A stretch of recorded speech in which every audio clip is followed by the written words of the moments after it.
Dear students, welcome to mathematics session.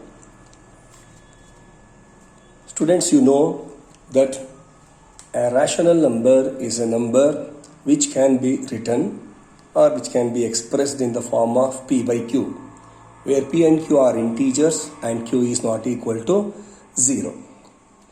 Dear students, let us concentrate on the decimal expansions of rational numbers. Here, I have already written the decimal expansions of numbers 10 by 3, 7 by 8 and 1 by 7. Here, you observe the decimal expansions of these three numbers. In this example 2, the remainder becomes 0.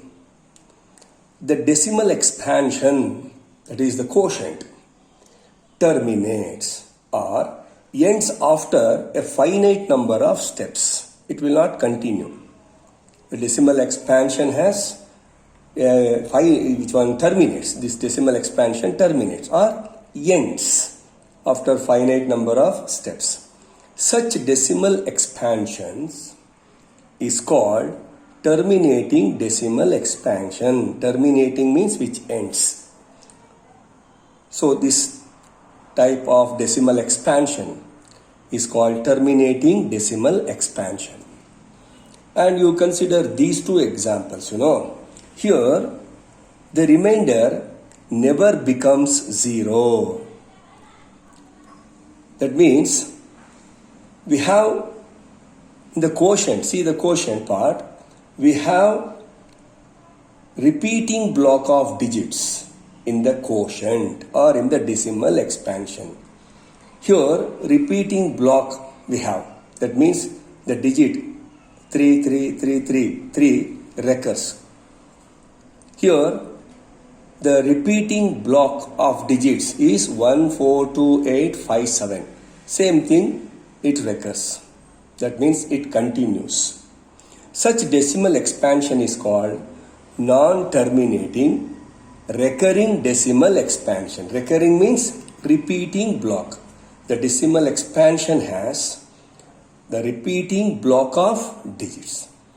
The repeating block may contain one or more than one digit. Here, the repeating block has only one digit. Here, the repeating block has 6 digits. Okay, children? So we can conclude that the decimal expansion of a rational number is either be a terminating or recurring. These two are recurring and this is terminating. Okay, so let me repeat the same. The decimal expansion of a rational number is either be a terminating or recurring. Next, let us try to express the decimal expansions, both terminating and recurring in the form of p by q. See, students, let me take a simple decimal expansion, that is 0.5. Now I have to express in the form of p by q. So 0.5 can be written as 0.1. Here how many decimal places we have? Only 1. So multiply by 10, both numerator and denominator. So you will get 5 by 10. On simplification, you will get 1 by 2. You are already familiar with this method. Okay. Let me take another example, that is 2.5. So 2.5 can be written as 2.51. 1 decimal, how many decimal place we have? 1. So let me multiply both numerator and denominator by 10. This becomes 25.0, that is 25 by 10. On simplification, you will get 5 by 2, that is equal to 2.5. Let me take another example, 1.73. Here we have two decimal places. 1.73 by 1. So let me multiply both numerator and denominator by 100. See, it becomes 173 by 100. So another example, fourth one, 1.326 I will take. So once again 1.326 can be written like this. 3 decimal places we have. So I multiply both numerator and denominator by 1000. 3 decimal places. So it becomes 1326 by 1000. On simplification, you will get 663 by 500. See, decimal expansion. Here I have considered terminating decimal expansion. That means, and we have expressed in the form of P by Q.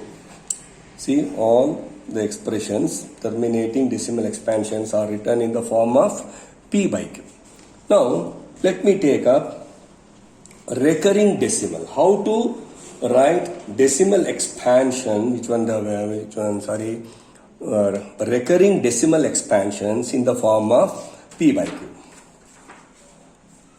See, let me take a simple one, that is 0.3. See, the bar, the sign indicates that the digit recurs, or the repeating block has only one digit. It repeats. So let me call this as X, 0.3. See, 0.3 bar means the digit recurs. Is it not? For your convenience, you can write any number of digits in the decimal place. See, here the repeating block has one digit.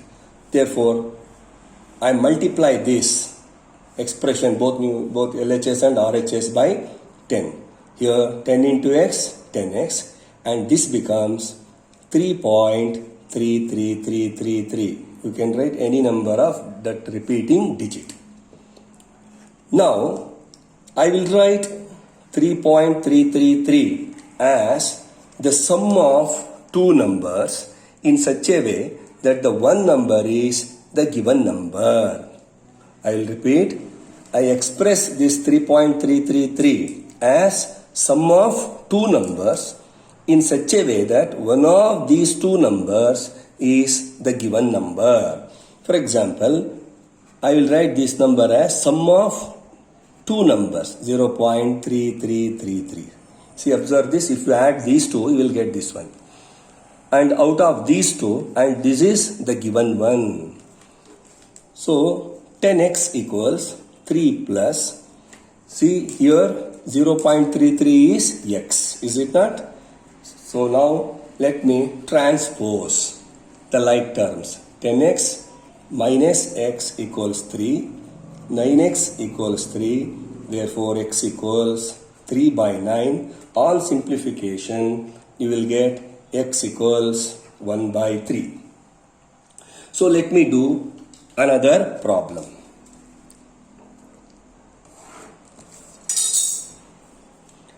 I will take 1.27. Here the repeating block has two digits. So first let me call this as 0.x. Let me call this number as x, 1.27. So you know 1 point here, two digits recur. I have to multiply. I have already told you how many digits recur here. The repeating block has two digits. So let me multiply this expression by 100. 100x equals 127.272727 like that. Is it not? I have already told you, you have to express this number as the sum of two numbers in such a way that one of the numbers should be the given number. So what I have to do is, let me write like this. The given number is 1.272727. Therefore, I will write this one as 126 plus 1.2727. That have got the idea. This given number is expressed as the sum of two numbers. Among these two, one number is the given number. So 100x equals 126 point, and we have named the given number as x. So transpose 100x minus x equals 126, that is 99x equals 126. X equals 126 by 99. So let me simplify this by 9 ones are 9, 9 fours are 36, 9 11s are. So it is in the form of P by Q.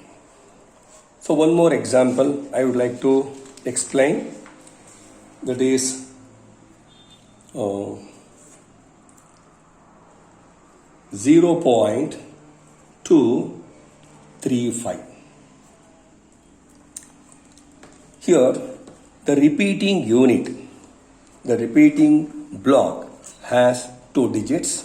So once again, same procedure you have to follow. Let me name this number as x equals 0.235. That means x equals 0.2353535. So by which number I have to multiply both LHS and RHS? I have to multiply by 100, because the repeating block of digits has 2 digits. So 100x equals, this becomes 23. You have to shift 2 points. 23, 2 digits. 23.535353, like that. See, once again, remember what we did in the last two problems.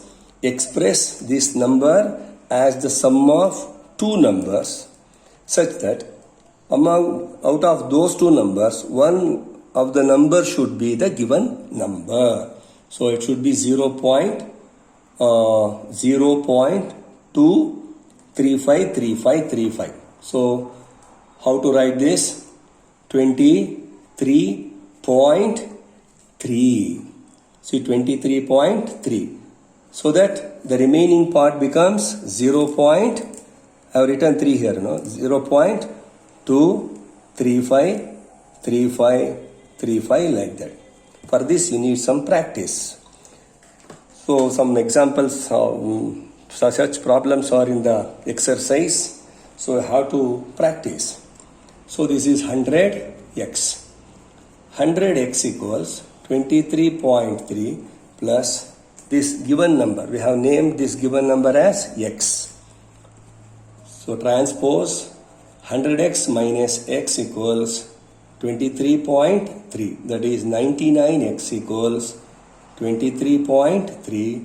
X equals 23.3 by 99. Now you have to multiply both numerator and denominator by 10, because one decimal, in the decimal part we have one digit. So into 10 it becomes 233. Into 10 it becomes 990. Students, some examples for your practice. You have to refer the exercise 1.3 in your text. So try to solve those problems. Thank you. Have a nice day.